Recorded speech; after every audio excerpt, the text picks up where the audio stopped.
तू? तेरी कितनी हिम्मत! मेरे मेरे पुश्तैनी जायदाद पे नजर रखेगा तू? अगर हिम्मत है तो सामने आके दिखा। मेरे घर की तरफ बढ़ता हुआ तेरा हर एक कदम तुझे भारी पड़ेगा, भारी पड़ेगा।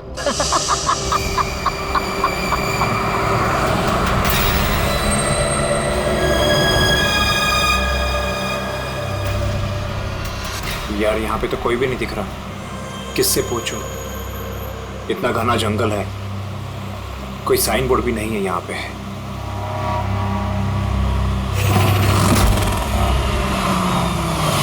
अरे भाई साहब, ये पिपलिया गांव का रास्ता यही है ना?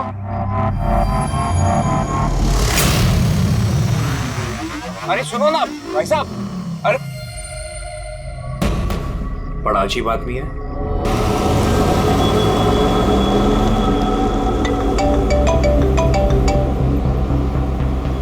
Hi baby. हाय, पहुंच गए? बस पहुंचने वाला हूँ। डोंट टेल मी तुम अब तक नहीं पहुंचे। इतने लेट कैसे हो गए? एक्चुअली क्या है, ये जगह शहर से काफी दूर है और यहाँ ज्यादा लोग भी नहीं दिख रहे मुझे। All right, tell me, are you missing me? Of course. मैं पूछने वाली क्या बात है? अच्छा तुम एक काम करो, जल्दी जल्दी ये सारी फॉर्मेलिटीज खत्म कर लो, अपनी सारी कागजी कार्रवाई एंड ऑल दैट। उसके बाद मे बी नेक्स्ट फ्लाइट से I can come and join you in India. What's it? Great, that's good news.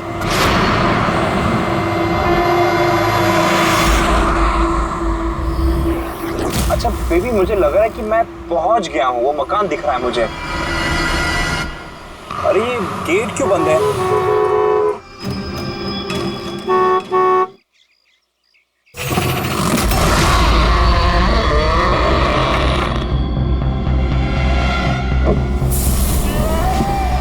जी? राय रंजीत के मकान में जा रहे हो? हाँ? मत जा, वो तेरी जिंदगी की सबसे बड़ी गलती होगी। मत जा। लेकिन आप कौन है? मैं तुम्हारी मौत, तुम्हारी मौत।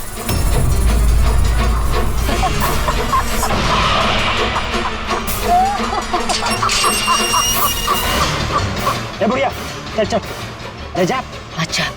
अच्छा वरना तू भी मरेगा, तू भी मरेगा। मत जा वरना तू भी मरेगा, तू भी मरेगा। नसीर साहब, आप राज साहब हैं? हाँ। आइए।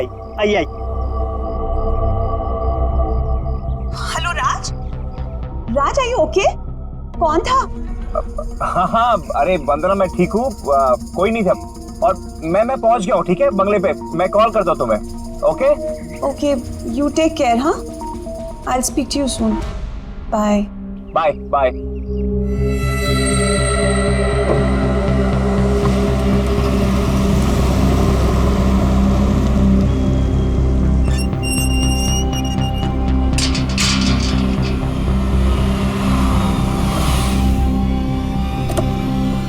आइए साहब।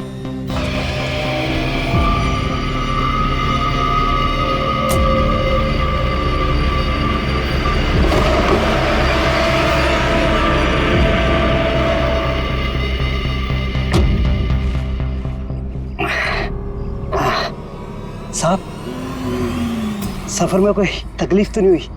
नहीं, लेकिन वो औरत कौन थी? बुढ़िया औरत जो आपसे बात कर रही थी ना, लाली नाम है उसका, थोड़ी अजीब सी है। आपको उसकी बातों का बुरा तो नहीं लगा? नहीं, बुरा नहीं लगा मुझे, पर मुझे एक बात समझ में नहीं आई कि उस औरत ने मुझे यहाँ आने से मना क्यों किया। जाने दीजिए ना साहब उसकी बातों का, थोड़ी सी हिली हुई है, कुछ भी बकती रहती है। आप आइए, अंदर आइए।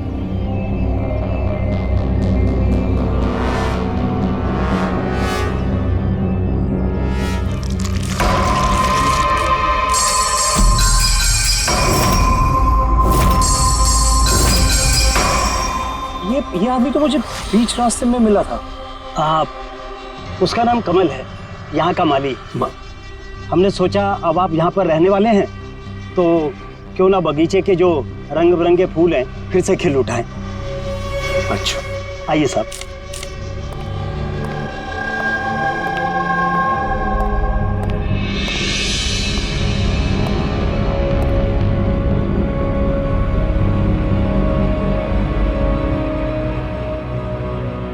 अच्छा एक बात बताइए जी। यहाँ कितने साल से काम कर रहे हैं आप? बस साहब ये समझ लीजिए कि मैंने बचपन में चलना यहीं से सीखा था, और अब इस घर से तभी जाऊंगा जब मेरी अर्थी उठेगी। साहब अब ये घर आपका है, कहीं आप मुझे नौकरी से निकाल तो नहीं देंगे? अरे नहीं नहीं नहीं चाचा, ऐसे कैसे बात कर रहे हैं आप? ऐसी कोई बात नहीं, बिल्कुल बेफिक्र रहिए। और वैसे भी इतने बड़े घर की देखरेख आपके सिवा और कौन कर सकता है? हाँ वाकई में आप बहुत नेक इंसान हैं। आइए।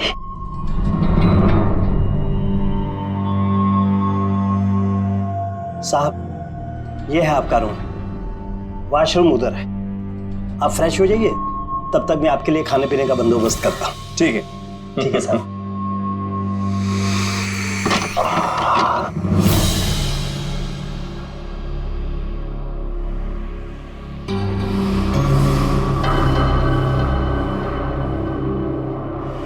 चला जा, चला जा, चला जा, वरना तू भी मरेगा।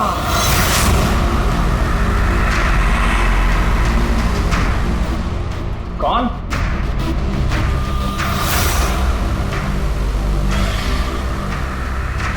मैंने कहा ना, चला जा।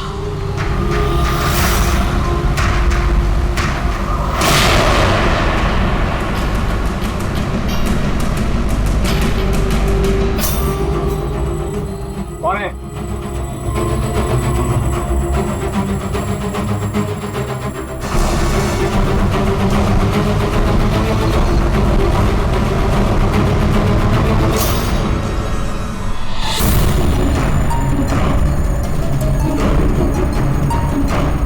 जैसे बाकी लोग मरे हैं, वैसे तू भी मरेगा।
Can I speak to ACP Pradyuman please? हाँ जरा शांत हो जाइए, कौन बोल रही हैं आप? मैं कौन बोल रही हूँ, मुझे क्या काम है, मैं सिर्फ उन्हें बताऊंगी। Can you just make me speak to him right now, please? एक मिनट होल्ड करिए। सर, हाँ सर, फोन कॉल है। सर कोई लेडी है, बहुत रो रही है, कह रही है सिर्फ आपसे बात करेगी। Hello hello, ACP Pradyuman. हाँ मैं ACP प्रद्युमन बोल रहा हूँ। सर, हाँ कहिए। सर मैं वंदना बोल रही हूँ अमेरिका से। हाँ बताइए। सर मेरे साथ बहुत बहुत बहुत बुरा हुआ है सर। क्या हुआ आपके साथ? सर मेरे फियांसे राज इंडिया गए थे पुश्तैनी मकान खरीदने। सर मधुमक्खियों के काटने से उनकी मौत हो गई। अच्छा तो बताइए मैं क्या कर सकता हूँ आपके लिए? सर लेकिन मुझे लगता है कि उनकी मौत मधुमक्खियों के काटने से नहीं हुई। इनफैक्ट उनका मर्डर हुआ है। He's been killed। तो ऐसे क्यों लगता है आपको कि उनका खून हुआ है? सर वो जब प्रॉपर्टी खरीदने के बाद कागजी कार्रवाई के लिए जा रहे थे तो तब तब क्या हुआ? सर मैंने साफ साफ सुना था, राज को कोई औरत धमका रही थी। कौन थी वो औरत? No sir, I have no clue. जरा एक बात बताइए, क्या आपके राज की यहाँ इंडिया में किसी के साथ कोई दुश्मनी थी, कोई झगड़ा वगड़ा हुआ था? नहीं सर, राज की किसी के साथ कोई एनिमिटी, कोई दुश्मनी नहीं थी। इनफैक्ट राज तो इंडिया में किसी को जानता ही नहीं था। तो फिर कौन कर सकता है ये? कौन जान ले सकता है राज की? क्या आपको किसी पर शक है? नहीं सर, कोई शक नहीं। सर राज तो एक नेक काम करने जा रहे थे। कैसा काम? He wanted to start an orphanage. सिर्फ एक अनाथ आश्रम खोलना चाहते थे वो। वाकई नेक काम है, लेकिन किससे खरीदने वाले थे मकान वो? सब मकान तो वो ऑलरेडी खरीद चुके थे गवर्नमेंट से नीलामी के बाद। वो सर इंडिया कागजी कार्रवाई के लिए गए थे। देखिए, एक काम कीजिए, सारे के सारे डिटेल मुझे भेज दीजिए, मैं आपकी पूरी की पूरी मदद करूंगा, ठीक है? सर मैंने सीआईडी के बारे में बहुत सुना है। सर मुझे भी जस्टिस मिलेगी ना? वंदना जी, मैं आपसे वादा करता हूँ, आपको पूरा का पूरा इंसाफ दिलाएंगे हम, और जिसने भी आपके राज के साथ बुरा किया है उसे हम सजा दिलवाएंगे। वंदना, उसका मंगेतर राज अमेरिका से इंडिया आता है मकान खरीदने, अनाथ आश्रम चलाने, और राज की मौत होती है मधुमक्खी के काटने से। इंटरेस्टिंग।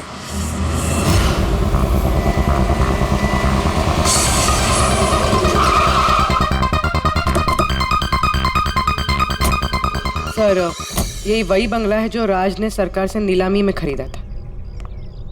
अच्छी खासी प्रॉपर्टी लग रही है। आप देखभाल करते हो उस जगह की? जी हाँ, कहिए। कहेंगे आप, हम सिर्फ सुनेंगे।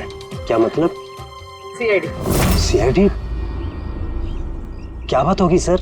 राज राकेश नाम के एक आदमी का खून हुआ है यहाँ पे। बहुत बुरा हुआ सर उनके साथ। उन्होंने ही सरकार से ये मकान खरीदा था। हाँ, उन्हीं की बात कर रहे हैं। उनका खून नहीं हुआ, मधुमक्खियों के काटने से उनकी मौत हुई है। मैंने खुद अपनी आंखों से देखा था। नहीं देखा होगा आपने, लेकिन यहाँ इस बंगलों में आने से पहले किसी औरत ने उन्हें धमकी दी थी। कुछ जानते हो उस औरत के बारे में? अच्छा, वो लाली साहब, वो बुढ़िया तो बेतुकी बेसर की बातें करती रहती है। आप उसकी बातों को गंभीरता से मत लीजिए। क्या गंभीरता से लेना और क्या नहीं वो हम तय कर लेंगे। आप ये बताइए कि वो लाली वो रहती कहाँ है? कहीं भी नहीं सर। कहीं भी नहीं मतलब? उस बेचारी का ना तो अपना कोई घर है और ना ही कोई अपना परिवार। बस दिन भर इधर उधर घूमती रहती है। नहीं, कहीं तो बैठती होगी, खाना वाना खाती होगी। कोई एक जगह होगी ना जहाँ पे वो रहती होगी ज्यादातर। हाँ, पास में एक तालाब है, अक्सर वहीं बैठी रहती है। अच्छा, दे क्या तुम इस लाली से मिल लो, तब तक इस मकान का चक्कर लगा लेता हूँ मैं। ठीक है, अब जरा वो जगह दिखाओ जहाँ पे खून हुआ था। आइए साहब। राज साहब यहाँ गिरे पड़े थे।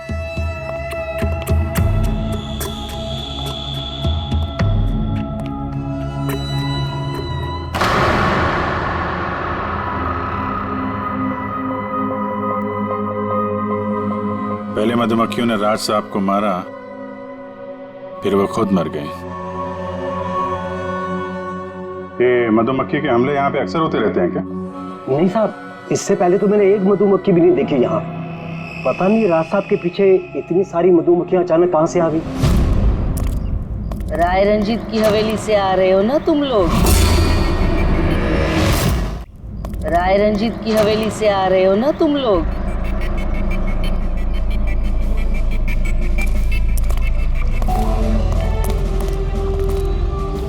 क्या कहा आपने? राय रंजीत के मकान से लौट रहे हो? आप कौन है? क्यों गए थे वहां? अपनी मौत को दावत देने गए थे? सर लगता है ये लाली है। आप लाली हो ना? हाँ, तुम्हें किसने बताया? तुम्हें राय रंजीत के जासूसों ने यहाँ भेजा है? हाँ, उन्होंने ही भेजा है ना यहाँ पे। कौन कौन राय रंजीत? सांप था वो, सांप। उसने मेरी दादी को धोखा दिया, उन्हें अपने ही घर से धक्के मार के निकाल दिया। निकालो इसे बाहर। छोड़िए मुझे, मुझे मेरे घर से मत निकाल, मुझे मेरे घर से मत। शर्म आनी चाहिए तुम्हें रंजीत, तुम अपनी खुद की भाभी को घर से बाहर निकाल रहे हो। कम से कम अपने भैया का तो लिहाज किया होता। अरे उनका क्या लिहाज करना, उन्होंने खुद ही तो अंगूठा लगाकर ये घर मेरे नाम किया है। तूने उन्हें शराब पिलाकर धोखे से अंगूठा लगवाया था। अब क्यों किया, कैसे किया, इस गहराई में जाने से क्या फायदा। समझने वाली बात तो ये है कि ये मकान अब मेरा है और तू सड़क पर आ गई है। चलो निकालो इसे यहाँ से। तेरे हिस्से में ना सिर्फ घर नहीं आया है, एक मकान आया है, एक ऐसा मकान जिसके हर कोने में मेरी बदुआएं गूंजेगी। मैं तुझे श्राप देती हूँ, सिर्फ तू ही नहीं, इस घर का जो भी मकान मालिक बनेगा वो जिंदा नहीं बचेगा। मौत का खेल होगा यहाँ, मौत का खेल। अब तक कितने लोग मरे? वो सब लोग मर गए जिन्होंने वो मकान खरीदना चाहा। तुम लोग वो घर मत खरीदना, तुम भले लोग लग रहे हो, वरना तुम्हारी बीवी विधवा हो जाएगी।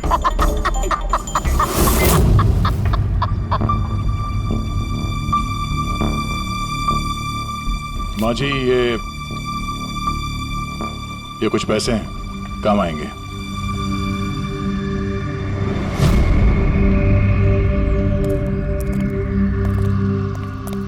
सर, लगता नहीं है इसका राज की मौत में कोई हाथ है। ये तो खुद बेचारी सदमे और विश्वास में लग रही है। हो सकता है राज की मौत कोई मर्डर ही ना हो, कोई हादसा हो।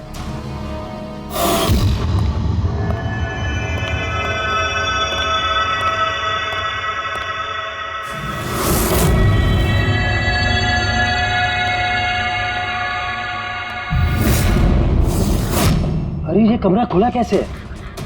ये तो बंद था। एक मिनट रुको, शायद राज ने खोला।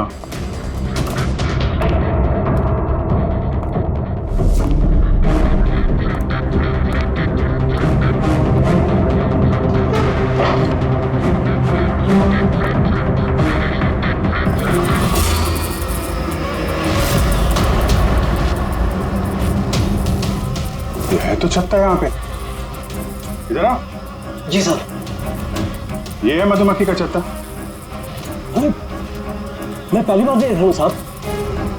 ये राज यहाँ इस स्टोर रूम में क्या करने आया था? साहब शायद बंगलू देखने आए होंगे। अच्छा, और उस वक्त तुम खाना लेने गए थे? जी सर।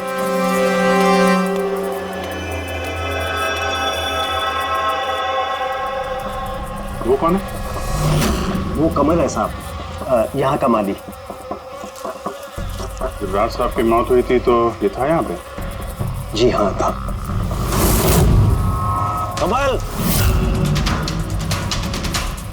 इधर आओ, साहब बुला रहे। जी सर। कमल, जब राज साहब की मौत हुई थी तो यहाँ आसपास किसी अनजान आदमी को देखा था तुमने? कोई अजीब सी घटना हुई हो? नहीं साहब। तो ये छत्ता यहाँ पे है तो तुम्हें कुछ काम करने में परेशानी नहीं होती? मधुमक्खी ने काटा नहीं तुमको कभी? नहीं सर, मधुमक्खी तो तब काटती ना जब यहाँ कोई छत्ता होता। पहले तो मैंने ये छत्ता यहाँ देखा ही नहीं साहब। क्या बात कर रहे हैं? हाँ साहब, मैंने आपसे पहले कहा ना कि इससे पहले इस घर में हमने एक मधुमक्खी भी नहीं देखी। कमाल है, फिर ये छत्ता आया कहाँ से? और मधुमक्खियों ने राज को ही क्यों काटा? ये तो कोई एक्सपर्ट ही बता सकता है। आसान थे, क्या पता चला राज की मौत के बारे में? मौत कैसे हुई? बस इसकी मौत मधुमक्खियों की वजह से हुई है। यार तुझे पूरा यकीन है राज की मौत मधुमक्खियों की वजह से ही हुई है? हाँ बॉस, ये डॉक्टर ने जो रिपोर्ट बनाई है मैंने वो भी देख ली, इस राज का अच्छी तरह से चेकअप भी कर लिया। मुझे पूरा यकीन है राज की मौत मधुमक्खियों के डंक के जहर की वजह से ही हुई है। सर, बचपन में मुझे मधुमक्खी ने काटा था, मैं तो जिंदा हूँ। हाँ सालू के साहब, पंकज पे जहर का असर क्यों नहीं हुआ? नहीं, पंकज को मधुमक्खी ने काटा था, मधुमक्खियों ने नहीं काटा था। बस अगर एक दो मधुमक्खी काटे तो बात समझ में आती है, लेकिन सैकड़ों मधुमक्खियां अगर हमला कर दे तो इट्स इम्पॉसिबल। मधुमक्खियों के डंक से साळुंखे कहता है कि राज की मौत मधुमक्खियों के डंक से हुई है, मधुमक्खियों के जहर से। और राज की मंगेतर वंदना कहती है कि राज का खून हुआ है।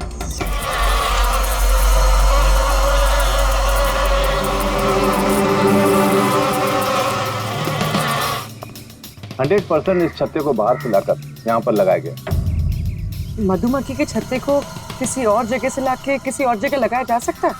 इतना आसान है? इतना मुश्किल भी नहीं।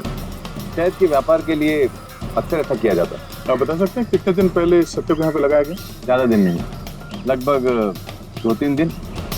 सर अगर मान भी ले कि खूनी ने ये छत्ता यहाँ पर इसलिए लगाया था कि वो राज को मार सके, लेकिन उसे कैसे पता था कि ये मधुमक्खियाँ राज पे ही हमला करेंगे, किसी और पे नहीं? मधुमक्खियाँ बिना वजह किसी पे भी डंक नहीं मारती, क्योंकि डंक मारने के बाद उनकी खुद की भी मौत हो जाती है।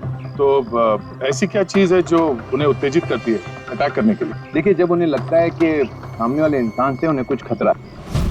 अच्छा केदार साहब, ऐसा हो सकता है क्या कि मधुमक्खियों को ट्रेन किया जा सके कि वो किसी एक आदमी पे हमला करें? कैसी बातें करते हैं अभिजीत साहब, ये मधुमक्खियाँ शार्प शूटर नहीं कि कोई भी इन्हें कह दे कि फलां फलां को डंक मार कर आ जाए। अच्छा, आपने अभी भी कहा कि ये मधुमक्खी किसी को काटने के बाद ये खुद भी मर जाती है, तो ऐसी क्या मजबूरी है कि वो किसी को काटती है? जरा डिटेल में समझाएंगे?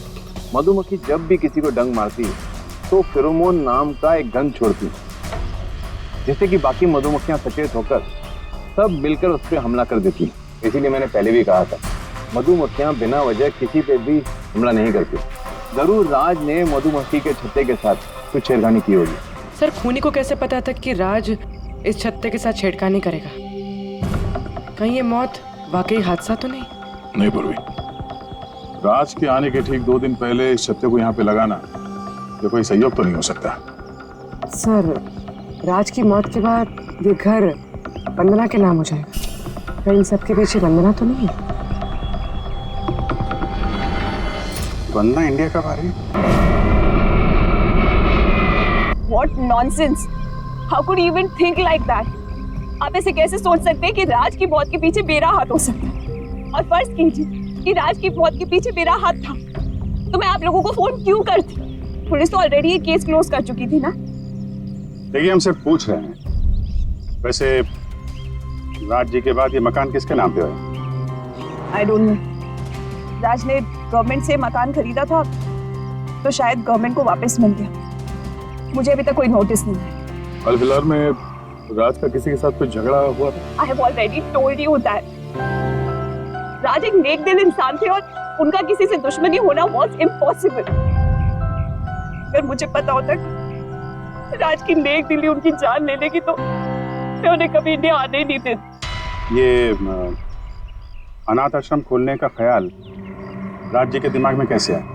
राज खुद अनाथ थे, इसलिए वो दूसरे अनाथ बच्चों की फीलिंग समझते थे। वो अनाथ बच्चों को घर जैसा माहौल देना चाहते थे, और जैसे उन्हें पता चला कि गवर्नमेंट ये मकान नीलाम कर रही है तो राज ने सबसे ऊंची बोली लगाकर ये मकान खरीद ली। तो कहीं इस राज की मौत का कारण ये घर तो नहीं? हो सकता है कोई और भी इस घर को खरीदना चाहता था, राज बीच में आ गया इसलिए। What? कोई इतना नीच कैसे हो सकता है? इस दुनिया से इंसानियत उठ गई है क्या? इंसानियत है वंदना जी, इंसानियत है, लेकिन कुछ लोग हैं जो इंसानियत में जहर घोलने पर तुले हुए हैं। पता करते हैं किस किसको दिलचस्पी थी इस प्रॉपर्टी में। देखिए सर, मैं आप लोगों को नहीं बता सकता हूँ कि राज जी के अलावा किन किन लोगों ने इस नीलामी में हिस्सा लिया था। सॉरी। क्यों नहीं बता सकते? देखिए, ये सरकारी सर इंफॉर्मेशन है, ऐसे किसी के साथ शेयर नहीं कर सकता हूँ मैं। हम भी तो CID का ही काम कर रहे हैं। हाँ वो सब ठीक है, लेकिन क्या है कि अगर सरकारी नोटिस मिल जाए तो मैं ये आपको इन्फॉर्मेशन दे सकता हूँ, उसके बिना नहीं दिखा सकता सर। नोटिस मिल गया। आप खुश हैं? आप देखिए, अगर काम कायदे से होता है तो अच्छा लगता है। हाँ ठीक है, ये लीजिए, ये लीजिए। कुल मिलाकर सर 12 लोग थे जो इस बंगलों को खरीदना चाहते थे सर।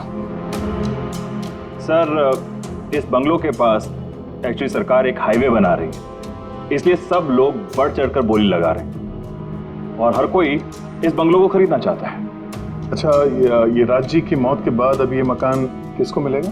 देखिए, राज जी ने कागजी कार्यवाही पूरी नहीं की थी, इसलिए नीलामी अब दोबारा से होगी और जो विजेता होगा उसको ये बंगलो मिल जाएगा। आई सी।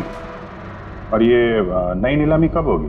देखिए सर, अभी उसकी डेट तो तय नहीं है सर, लेकिन आपको एक बात और बताना चाहूंगा सर कि राज्य से जितने भी बिल्डर्स थे वो काफी भड़के हुए थे, काफी नाराज थे क्योंकि उन्होंने सबसे ज्यादा बोली लगाई थी। नहीं सर, एक्चुअली उन्होंने डेडलाइन के बाद बिड सबमिट की थी सर, इसी वजह से लोग नाराज थे उनसे। हाँ, लेकिन अगर डेडलाइन के बाद उन्होंने बिड किया था तो सरकार ने एक्सेप्ट कैसे कर दिया? सर एक्चुअली वहां पर वो अनाथ आश्रम खोलना चाहते थे और सर अमेरिका से जो इंडिया का वक्त का फर्क है सर वो 9.5 घंटे का है, इसलिए सरकार ने वो बिड एक्सेप्ट कर ली थी।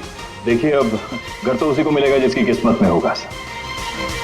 किस्मत में नहीं भी होगा तो उसने अपनी किस्मत की रेखाएं बदलने के लिए कोशिश तो की होगी और जरूर इस लिस्ट में से ही कोई होगा वो। ललित जी, अब तो ये दोबारा नीलामी होगी, तो जिन लोगों ने अप्लाई किया है इस दूसरे नीलामी के लिए, क्या हम उनकी लिस्ट देख सकते हैं? नो सॉरी, ये लिस्ट आपको मैंने इसलिए दिखा दी कि ये नीलामी हो चुकी है, लेकिन वो जो नई लिस्ट आने वाली है सर वो तो आप किसी भी कीमत पर नहीं देख सकते। अरे अरे अरे अरे सारंगी, तू क्या करने क्या जा रहा है यार? क्या सुन रहा हूं मैं? जो सुना है सही सुना बस। क्या सुना? रिजाइन हो रहा है तू? हाँ। क्यों क्यों? बस मेरा टाइम आ गया। क्या टाइम आ गया? 1 मिनट टाइम है यार अभी। अरे ये टाइम नहीं यार। तो फिर देखो, हर इंसान को लाइफ में एक न एक दिन रिटायरमेंट लेना पड़ता है ना, चाहे वो क्रिकेटर हो, म्यूजिशियन हो, कोई भी हो। मेरा भी टाइम आ गया, मैं भी रिटायरमेंट ले रहा हूँ। अबे कहाँ जा रहा है तू? ये देख लो। ये क्या है? देख लो देख लो। यार क्या तू कर रहा है सारुण? के समझ में नहीं आ रहा है ये एयर टिकट। कहाँ जा रहा है? हाँ, लंदन। अरे वाह रे वाह। पंकज कैंसिल कर। नहीं कैंसिल नहीं होगा। अबे रिफंड मिल जाएगा, पैसे वापस मिल जाएंगे, कल की टिकट है, डोंट वरी। मुझे रिफंड नहीं चाहिए, मैं जा रहा हूँ वापस। यार तू ऐसे कैसे जाएगा? क्या हुआ क्या? अरे इतनी बड़ी गलती होगी कि शर्म आ रही है अपने आप पर। ऐसी कौन सी गलती हो गई? वो मधुमक्खियों वाला केस। ओहो, मधुमक्खियों वाला केस। हाँ यार, हादसा नहीं है बॉस, वो खून है खून। यही मुझसे गलती हो गई। मधुमक्खी के एक्सपर्ट से बात हो गई तेरी? क्या बताया उसने? यार एक्सपर्ट से भी बात की मैंने, अच्छी तरह से चेक भी किया, तब मुझे पता पड़ा ये तो हादसा नहीं है, खून है। मधुमक्खियों को तो वो हथियार के तौर पर इस्तेमाल कर रहा है यार। सालों के सब वो किसे? देखो, मधुमक्खियां कब आती हैं इंसान के पास? जब उन्हें फेरोमोन की गंध आती है, तभी ना। हाँ, जब उन्हें इंसानों से खतरा लगता है तब मधुमक्खियां इंसान के पास आती है, डंक मारती है। बस यार, यही मुझसे गलती हो गई। ये मैंने सोचा ही नहीं कि फेरोमोन तो बनाया भी तो जा सकता है ना यार। हाँ यार, फेरोमोन तो आर्टिफिशियली भी बनाया जा सकता है, लेबोरेटरी में, फैक्ट्री में। मतलब किसी ने ये आर्टिफिशियल फेरोमोन बनाया और वो किसी भी तरह से राज के शरीर पर लगा दिया, बस मधुमक्खियां आ गई और उस पर अटैक कर दिया। सारुण के उठ उठ उठ, पिपलिया गांव चला जा। वहां पे जहाँ पे राज का खून हुआ, राज का सारा सामान चेक कर, पता तो चले ये फेरोमोन वहां पर आया कैसे और किसने इस्तेमाल किया ये फेरोमोन राज पर। Yes boss. ये रहा सर, राज का सारा सामान इस सूटकेस में। ठीक है सर, एसीपी साहब बता रहे थे आप रिटायर होने वाले हो। कब है आपका लास्ट वर्किंग डे? आपके लास्ट वर्किंग डे से 1 दिन के बाद।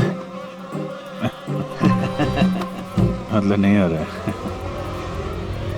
हाँ दया, एक काम करो, मैं बाहर जाता हूँ और तुम जो है ना, एक एक करके सामान मुझे बाहर पकड़ाओ, तो पता करते हैं कि कौन से सामान में फेरोमोन है। ठीक है सर? ये पकड़ेंगे आप? जरा रख लीजिए थोड़ी देर के लिए। दिखेगा ना बाहर? दिखेगा। मधुमक्खी है इसके लिए कह रहा था। अभिजीत हो तुम, हाँ। ये पूर्वी है। हाँ। ये दया। अरे दिख रहा है सर। फिर चलिए चलिए चलिए, संभाल के सर, संभाल के। चलिए जी सर।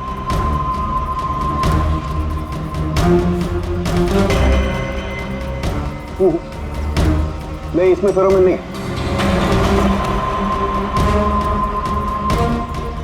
अरे सर संभल के। अरे कुछ नहीं, जिसमें फेरोमोन होता है उसी पर अटैक करती है।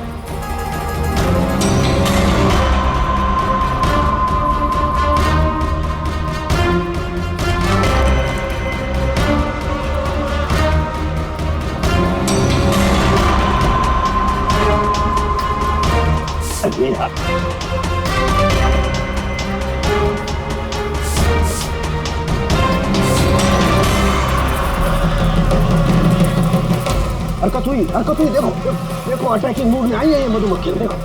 सर किसी ने राज के परफ्यूम में फेरोमोन मिलाया। अरे यार, ये मधुमक्खी ने मुझे काटा ना। सर आप निकलो यहाँ से। अरे यार, अरे पानी में जाओ, पानी में। पानी किधर है? अरे सामने उतर सर। अरे उधर कुआं है सर, जाओ ना। कुएं में घुस जाओ। अरे सर निकलो यहाँ से, जाइए सर।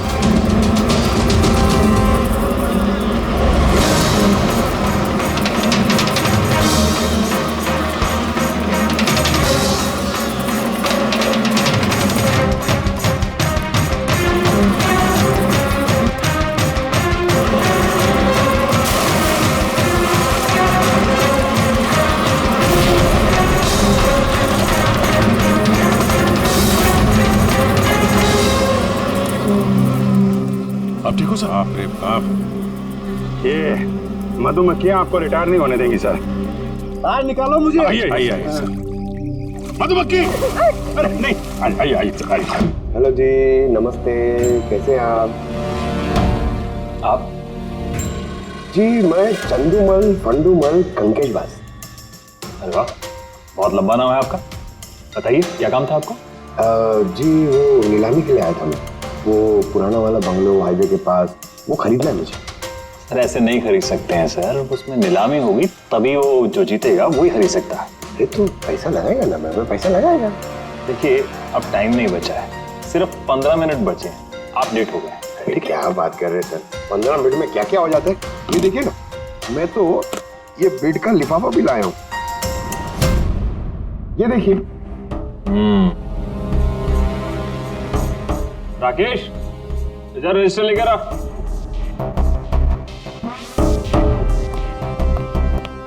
साहब को दो, एंट्री कीजिए सब। हाँ यहाँ पर एंट्री कर दीजिए। अच्छा,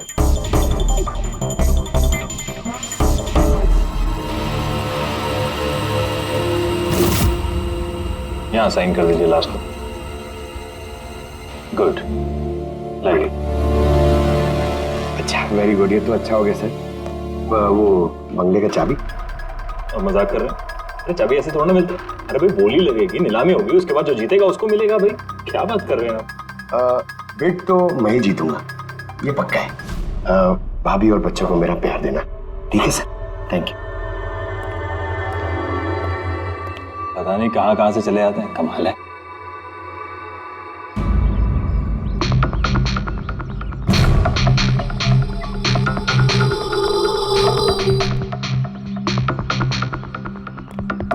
क्या भाई साहब काम हुआ? सर ये देखिए, चंदूमल फंडूमल कंकेशवास का कमाल। उठ जाओ पंकज। 12 में से 2 लोग हैं जिन्होंने दोबारा बोली लगाई है इस मकान को खरीदने के लिए, हेमंत और रोशन। मतलब खूनी इन्हीं 2 में से कोई हो सकता है। और जो कोई भी है, इस बार भी इस मकान को हथियाने के लिए किसी भी हद तक जा सकता है। दोस्तों अब ये वक्त आ गया है कि बता दिया जाए कि नीलामी का विजेता आखिर है कौन। और मुझे बताते हुए बहुत खुशी हो रही है कि नीलामी के जो विजेता है मिस्टर रोशन। रोशन जी आपको बहुत बहुत बधाई हो। 1 मिनट, काय की बधाई हो? सबसे ज्यादा बेट मैंने लगाई थी, ये कैसे जीत गए? देखिए भाई साहब, आपको कोई गलतफहमी हुई है। सबसे ज्यादा बेट मिस्टर रोशन ने लगाई थी, इसलिए रोशन को मकान दे दिया गया। ऐसा हो ही नहीं सकता। मैंने बहुत ऊंची बोली लगाई थी, ये बेट मुझे मिलनी चाहिए थी। आप ऐसे ही बात कर रहे हैं सर, मैंने तीनों लिफाफे चेक किए हैं और चेक करने के बाद मिस्टर रोशन की कीमत सबसे ज्यादा थी, इसलिए मिस्टर रोशन को मकान दे दिया गया है। प्लीज कम ऑन यार, अब हार गए हो तो बच्चों की तरह रो मत। बिजनेस है, ऊंच नीच होती रहती है। बिजनेस में बेईमानी नहीं चलेगी। ये दिखाइए, आप पहले वो लिफाफे दिखाइए, मुझे अभी देखना है किसने कितने बिट करी है। दिखाइए दिखाइए दिखाइए, लाइए। मुझे भी चेक। नहीं नहीं नहीं, ये नहीं दिखा सकते, ये नियम के खिलाफ है। चीटिंग करना भी नियम के खिलाफ है। मैंने 7 करोड़ की बिट करी है। 4 करोड़ इनके अभी हेड ऑफिस से फोन आएगा और बोलेंगे कि मैंने सिर्फ 3 करोड़ लगाए। कोई फोन नहीं 4 करोड़ कम। आपके कहने से फोन आएगा। चलो उठाओ, फोन उठाओ तुम्हारा अभी। ये मुझे क्या करना है क्या नहीं करना है, ये आप मुझे नहीं बताएंगे। आप ललित जी, आप तो बड़े कायदे कानून की बातें किया करते थे और फोन भी नहीं उठा रहे हैं। भाई ये तो बहुत गलत बात है। आप ब्यूरो चलिए हमारे साथ। आप कहाँ खिसक रहे रोशन जी? आप हमें मिठाई नहीं खिलाएंगे? नई प्रॉपर्टी ली है आपने? आइए, आप ही आइए। आइए आइए। सर रोशन जी बिल्कुल ठीक बोल रहे हैं सर। सर रोशन जी का इससे कुछ लेना देना नहीं है। जो भी फ्रॉड हुआ है सर मैंने किया है। ये रोशन का जुर्म अपने सिर पर क्यों ले रहे हो? अच्छा खासा पैसा दिया है क्या रोशन ने तुम्हें? और एक बात याद रख लो, ये पैसा खर्च करने को नहीं मिलेगा, क्योंकि तुरंत फांसी होगी तुम्हें। सर इतनी सी बेईमानी के लिए फांसी चढ़ा देंगे? नहीं नहीं नहीं, बेईमानी के लिए नहीं, खून के लिए फांसी होगी। सर खून किसका खून सर? राज राकेश का खून, जिसने पिछली नीलामी में वो प्रॉपर्टी खरीदी थी। सर लेकिन मैंने किसी को नहीं मारा सर। सर मैंने नहीं मारा है सर किसी को। पता है, इस रोशन ने मारा है। तो इसकी पोल खोल दो, वरना इसके पाप का मटका तुम्हारे सिर पे फूट जाएगा। सर ये क्या कह रहे हैं सर आप? मैं भला राज को क्यों मारूंगा सर? इस प्रॉपर्टी के लिए, और किस लिए? क्या कह रहे हैं आप सर? सर मैं मानता हूं कि मैं ललित के साथ मिलकर नीलामी में छोटी मोटी हेरा फेरी करता था, पर सर एक प्रॉपर्टी के लिए किसी का मर्डर थोड़ी कर दूंगा मैं। मतलब तुम्हारे कहने का मतलब है तुमने ये खून नहीं किया? नहीं सर। चल ठीक है, पूर्वी जरा परफ्यूम लाना।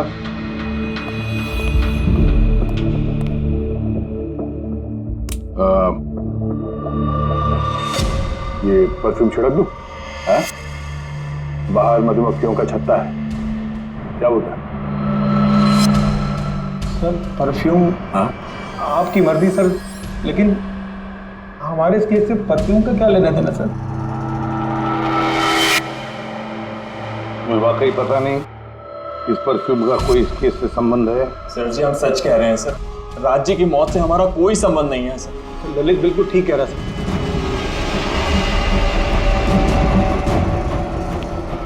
अगर ये खून रोशन ने नहीं किया तो फिर बचता है वही एक। इन कागज से साबित होता है कि तुम राय रंजीत के पोते हो। तुम्हारे पास तो बहुत बड़ी वजह थी इस मकान को वापस पाने के लिए, क्यों? देखिए, राय रंजीत का पोता होने से यह साबित नहीं होता कि यह खून मैंने किया है। हेमंत जी, खूनी कभी कभी अपने जुर्म के सबूत अपने साथ लेकर चलता है, जैसे तुम। मैं समझा नहीं। मैं समझाता हूं। ये रहे सबूत। कमाल है सालू के साहब, सेफ्टी सूट पहनने के बावजूद भी आप दोनों को मधुमक्खियों ने काटा। हाँ, कभी कभी सेफ्टी सूट पहनने के बाद भी मधुमक्खियां डंक मार सकती हैं, और फिर मधुमक्खी के छत्ते को इधर से उधर ले जाने में तो और भी ज्यादा अटैक हो सकता है, नहीं? जी देखिए, वो दरअसल बहुत हो गया हिम्मत। तुम्हारी बेगुनाही का और भी कोई सबूत चाहिए? जी नहीं, मैंने ये सब किया था। जब राज बंगले में घुसा तब मैं वहीं था, और मौका देखकर मैं बंगले में घुस गया था। मैंने परफ्यूम की बोतल के अंदर फेरोमोन मिला दिया। उसके बाद राज को आवाज से डिस्ट्रैक्ट किया, मधुमक्खी के छत्ते तक लेकर गया, और उसके बाद का काम मधुमक्खियों ने कर दिया था। मुझे मेरा पुश्तैनी मकान वापस चाहिए था। वाह रे वाह, अपने पुश्तैनी मकान के लिए तुमने एक नेक इंसान का खून कर दिया। कानून तुम्हें कभी माफ नहीं करेगा। तुम्हें कम से कम आजीवन कारावास की सजा होगी। ले जाओ इसे पंकज।